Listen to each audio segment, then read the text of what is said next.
Hi children. ఇప్పటివరకు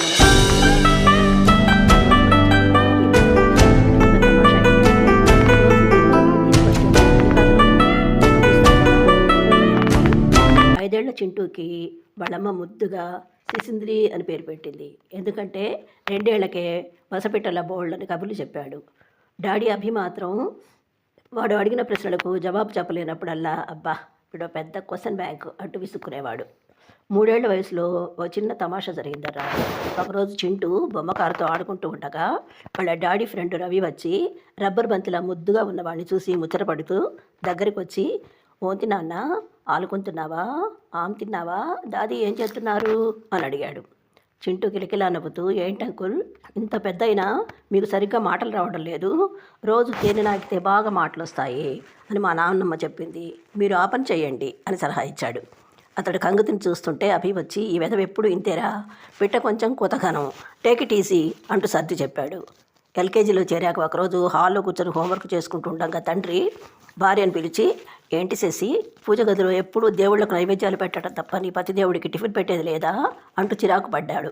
వెంటనే తల్లి టిఫిన్ తెచ్చివ్వడం చూసి, మమ్మీ డాడీ కూడా పతి దేవుడే కదా, ఎంచక్క పూజ గదిలో ఓ ఫోటో పెడితే సరిపోయేది కదా, ఇలా విడిగా టిఫిన్ పెట్టే అవసరం ఉండదు అనేసరికి అభి తెల్లబోయి, మరి రాస్కెల్ వేలడంత లేవు, అప్పుడే నా ఫోటోకు దండేసి దండం పెట్టమని చెప్తున్నావా అంటూ భార్యకేసి తిరిగి, వీడికన్నీ నీ బుద్ధులే, చదువు తక్కువ సెటైర్లు ఎక్కువ, ఆ మొహం చూడు, ప్రోగ్రెస్ రిపోర్ట్లో ఒక్క రైమ్స్ తప్ప అన్నింటిలో సింగిల్ డిజిట్లే, నాకు ఎంబీబీఎస్లో 90% మార్కులు వచ్చినాయి తెలుసా అంటూ గర్వంగా కాలు ఎగరేశాడు. చింటూ మొహం చీట్లించి, మరైతే నన్ను ఎంబీబీఎస్లో చేర్చకుండా ఎల్కేజీలో ఎందుకు చేర్చావు డాడీ అని సీరియస్గా అడిగి, వెంటనే అబ్బా వద్దులే, అంత ఈజీగా ఉంటే చదువు నాకు అస్సలు ఇష్టం లేదు, కష్టపడి ఎల్కేజీ చదివి ఈసారి ఫస్ట్ ర్యాంక్ తెచ్చుకుని పెద్దయ్యాక కలెక్టర్ అవుతాను అని ధీమాగా చెప్పాడు. కొడుకు మాటలు విని చేసి ముసిముసిగా నవ్వడం చూసి అభి కోపంగా, నవ్వింది చాలే, వీడి తెలివికి నువ్వే సంతోషించాలి, ఇంత లేడు వీడికి పొట్ట నిండా ఈ మాటలేంటో అంటూ ఉడుక్కుని, సర్లే వాడికి స్కూల్కి టైం అవుతున్నది, బస్ దగ్గర దింపేసిరా అన్నాడు. చేసి, అబ్బా నేను వెళ్ళలేనండి, ఇంకా జడ కూడా వేసుకోలేదు, మీరే వెళ్ళండి అన్నది. వెంటనే అతను, నేను మాత్రం షేవింగ్ చేసుకోవద్దా, ఆఫీస్కి టైం అయిపోతున్నది నాకు అంటూ విసుక్కున్నాడు. వెంటనే చింటూ, అవును డాడీ నాకు డౌటు, నీకేమో గడ్డం, అమ్మకేమో ఇంత పెద్ద జడ, ఎందుకలా, ఇద్దరికి 2 ఎందుకు లేవు అని ఆసక్తిగా అడిగాడు. అభి 2 చేతులు జోడించి, ఒరే నాయన నీకు పుణ్యం ఉంటుంది, నీ యక్ష ప్రశ్నలతో నన్ను చంపుకు తినకరా అంటూ బాత్రూంలోకి దూరాడు. చింటూ ఒక్క క్షణం చెంపలు చేపెట్టుకుని ఆలోచించి, అవునులే ఇద్దరికి 2 ఉంటే కష్టమే, అమ్మకు ఇంట్లో పని కాదు, నీకు ఆఫీస్కు లేట్ అవుతుంది, ఇదే కరెక్ట్ అని తనకు తానే సమాధానం చెప్పుకున్నాడు. ఒకరోజు చింటూ టీవీలో జెండుబామి ఆడి చూస్తూ, డాడీ మనకు ఒక్క తల అయితేనే రొంప చేస్తే తలనొప్పి ముక్కు దిబ్బడితో చాలా బాధపడతాం కదా, మరి అలాంటిది రావణాసురుడికి 10 తలలుంటే ఎలా పాపం అని అడగగానే, అభి నోరు మూసుకొని చెత్త ప్రశ్నలు నువ్వు అంటూ టీవీ బంద్ చేశాడు. డాడీకి కోపం వచ్చిందని గ్రహించి, నువ్వు చెప్పదులే డాడీ, నాకే తెలిసిపోయింది, మనకు ఒక్కోసారి ఒక్క ముక్కే కారుతూ ఉంటుంది కదా, అలాగే తనకు అన్ని తలలకు ఒకేసారి జలుబు చేయదేమోలే అంటూ వెళ్ళి పడుకున్నాడు.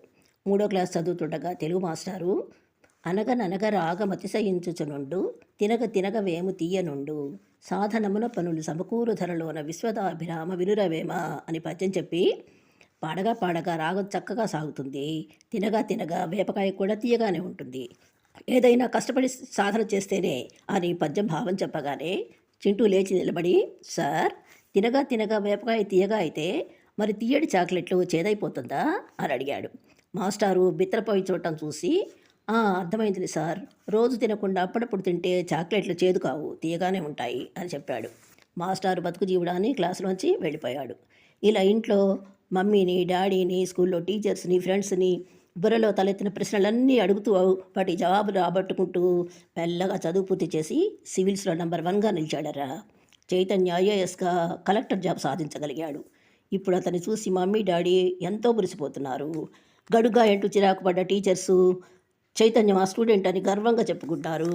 స్టూడెంట్స్ కూడా మా క్లాస్మేట్ అని గొప్పగా చెప్పుకుంటున్నారు. ఇదేరా చింటూ ఎల్కేజీ నుంచి ఐఏఎస్ వరకు సాధించిన ప్రస్థానం. ఇంతకీ చింటూని ఇంత ఉచ్చస్థాయికి చేర్చింది ఏంటో మీకు అర్థమైందా? ప్రశ్నించే గుణం, అందులోంచే జవాబుల్ని అన్వేషించే ఆసక్తి పుడుతుంది. ఆ ఆసక్తే మనిషిలో పరిపక్వత, సృజనాత్మక శక్తిని డెవలప్ చేస్తుంది. ఈ విధంగా ఎందుకు, ఏమిటి, ఎలా అన్న ప్రశ్నలు, జిజ్ఞాసే ఆకులు అలములు తిన్న ఆదిమానవుణ్ణి కంప్యూటర్ యుగం దాకా వేలుపట్టి నడిపించింది.